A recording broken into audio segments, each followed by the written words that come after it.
એમ ભોજનમાં લેજો એનો સથવારો, બને તો જીવન રસ એ ન્યારો. અલગ બને, બધા ખાઈને રસ બને, તમારો રસ આખો અલગ બને. શું કામ? તમે ભોજનમાં ઈશ્વરને, ગુરુને સાનિધ્ય કર્યું છે.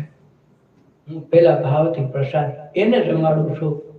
હું તો બાના રૂપ છું, કોળિયા ઈ કેમ ખવડાવું છું. તો ભાવ સહિત ખાય તો આખો જીવન રસ આખો ન્યારો થાય. તો એનામાંથી સત્સંગ છલકે, ધ્યાન છલકે,